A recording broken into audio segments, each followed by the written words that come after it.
तो संविधान का विरोध करके देश के साथ गद्दारी मत करिए। जिस संविधान की शपथ लेते हैं उसी संविधान के आर्टिकल्स का, उसी संविधान में लिखे हुए अनुच्छेदों का विरोध कर रहे हैं, ये गद्दारी नहीं हुई? ये देशद्रोह नहीं हुआ क्या? ऐसे लोगों की तो सरसता खत्म होनी चाहिए जो संविधान की शपथ लेके संविधान की भावनाओं का विरोध कर रहे हैं।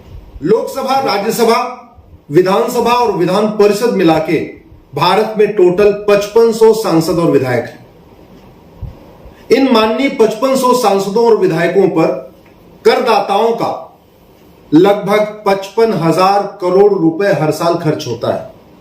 यानी आम जनता, आम नागरिक जो टैक्स पे करते हैं, हर साल 55,000 करोड़ रुपए माननीय सांसदों और विधायकों, मंत्रियों, मुख्यमंत्रियों, जो लोग भी सांसद विधायक हैं, इनके वेतन भत्ता, गाड़ी, बंगला, free air ticket, free rail ticket, free का बंगलो, आजीवन पेंशन, खाना बनाने के लिए एक कुक, एक ड्राइवर, इसके अलावा पुलिस की सिक्योरिटी, अगर इस सब के ऊपर 55,000 करोड़ रुपए खर्च होता है जो टैक्स पेयर का पैसा है। यह 55,000 करोड़ रुपए क्यों खर्च किया जाता है? यह खर्च किया जाता है कि ये सांसद और विधायक संविधान की भावना के अनुसार कार्य करे, संविधान में लिखी हुई सभी बातों को इंप्लीमेंट करे। और सांसद और विधायक को लॉ मेकर कहते हैं। जैसे डॉक्टर का काम है इलाज करना, ड्राइवर का काम है गाड़ी चलाना, वैसे ही सांसद विधायक को लॉ मेकर कहते हैं। इनका काम है कानून बनाना।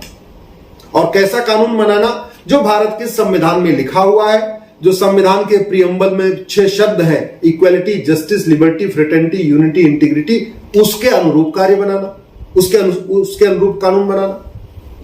जो संविधान के आर्टिकल्स अभी तक लागू नहीं हुए, उन सारे आर्टिकल्स को इंप्लीमेंट करना। और क्या काम है सांसदों विधायकों का? यह भी देखते रहना कि हमारे देश का आम नागरिक किन किन समस्याओं से सफर कर रहा है, उन समस्याओं का परमानेंट सोल्यूशन ढूंढना, परमानेंट इलाज करना। यह भी देखना कि भारत में ऐसी कौन सी समस्या है जो विदेश में नहीं है। अगर कोई समस्या भारत में है, वो चीन में नहीं है, जापान में नहीं है, सिंगापुर में नहीं है, फ्रांस में नहीं है, तो यह देखना कि आखिर वहां ऐसा कौन सा कानून चल रहा है जिसके कारण वहां पे समस्या नहीं, लेकिन भारत में है, फिर उस कानून को वहां से लाके भारत में इंप्लीमेंट करना। आम जनता की समस्याओं के ऊपर संसद, विधानसभा में चर्चा करना। संविधान के बचे हुए आर्टिकल्स जो अभी तक लागू नहीं हुए, उनके ऊपर संसद, विधानसभा में चर्चा करना। इसी काम के लिए भारत के 5500 सांसदों और विधायकों पर 55,000 करोड़ रुपए हर साल खर्च किया जाता है। अब सवाल यह आया है कि आज की डेट में यूनिफॉर्म सिविल कोड की खूब चर्चा हो रही है।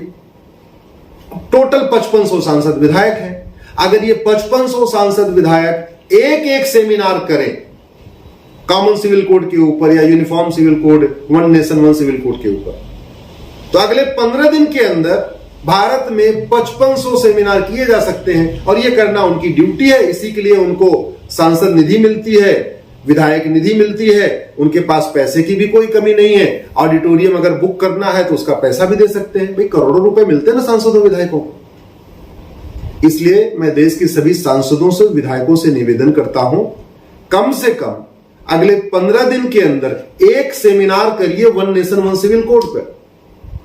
और आपकी ये ड्यूटी है, आप सांसद हैं, विधायक हैं, तो ये आपकी ड्यूटी है कि संविधान में आर्टिकल 44 क्यों आया, किस भावना के लिए आया, किस पर्पज के लिए आया, क्या इसका गोल है, उसको आप आम जनता को बताइए। यह काम एनजीओ का नहीं है, यह काम हमारे जैसे लोगों का नहीं है, यह आपका भैया। आप ही को इसलिए वेतन भत्ता, गाड़ी बंगला मिलता है। तो इसलिए प्लीज अपनी ड्यूटी को ईमानदारी से फॉलो करिए, अपना कर्तव्य ईमानदारी से फॉलो करिए, जनता के बीच में जाइए, सेमिनार आयोजित करिए। आखिर चुनाव के दौरान बड़ी बड़ी आप सभाएं करते हैं ना, नुक्कड़ सभाएं करते हैं, 500 की सभा करते हैं, 1000 लोगों की सभा करते हैं, वोट मांगने जाते हैं ना।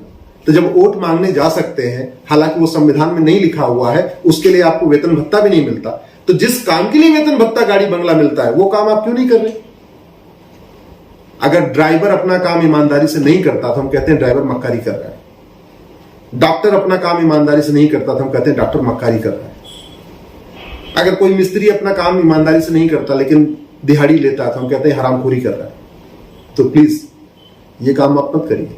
अपनी ड्यूटी के साथ मक्कारी मत करिए, हरामखोरी मत करिए। और संविधान की आपने शपथ लिया हुआ है, इसलिए आपकी तो ड्यूटी है कि संविधान की भावना को जन जन तक पहुंचाना, संविधान में लिखी हुई बात को आम जनता तक पहुंचाना। तो संविधान का विरोध करके देश के साथ गद्दारी मत करिए। जिस संविधान की शपथ लेते हैं उसी संविधान के आर्टिकल्स का, उसी संविधान में लिखे हुए अनुच्छेदों का विरोध कर रहे हैं कुछ लोग। ये गद्दारी नहीं हुई? ये देशद्रोह नहीं हुआ क्या? ऐसे लोगों की तो सरसता खत्म होनी चाहिए जो संविधान की शपथ लेके संविधान की भावनाओं का विरोध कर रहे हैं। दूसरा, मेरा एक रिक्वेस्ट इस देश के सभी महाविद्यालयों और विश्वविद्यालयों के प्राचार्य से है, वाइस चांसलर से है। भारत में लगभग 5,500 से ज्यादा डिग्री कॉलेज हैं और यूनिवर्सिटीज हैं। टोटल डिग्री कॉलेज और यूनिवर्सिटी मिला दीजिए, सरकारी प्राइवेट सब, तो 5,500 से ज्यादा है। अगर हर विश्वविद्यालय में, हर महाविद्यालय में one nation one civil code पे एक सेमिनार हो तो 5500 सेमिनार युवाओं के बीच में हो सकते हैं। युवाओं के बीच में ये मैसेज क्लियर होना चाहिए कि what is the goal of uniform civil code, what is the ultimate purpose of this article 44।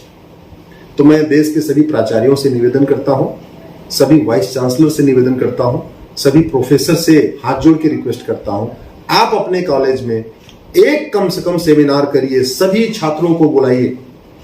भाई 12वीं तक के छात्र थोड़े कम समझदार होते हैं, उन्होंने संविधान को नहीं पढ़ा, लेकिन जो ग्रेजुएशन में आ गए, 18-19 साल के हो गए, उनको तो वोटिंग का राइट भी मिल जाता है। तो कम से कम ऐसे लोगों के बीच में संविधान में क्या लिखा हुआ है, खासतौर पर आर्टिकल 44 क्यों आया है, आर्टिकल 44 क्या कहता है, प्रीएम्बल क्या कहता है, प्रीएम्बल में equality, justice, liberty, fraternity, unity, integrity का क्या मतलब है, एक देश एक संविधान आने, एक देश एक नागरिक कानून बनाने से क्या फायदा होगा, one nation one civil code की जरूरत क्यों है, इस पर चर्चा करिए।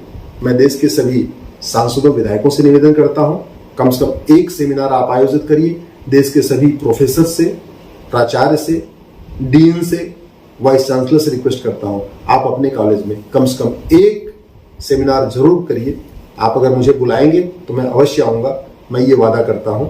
जय हिंद।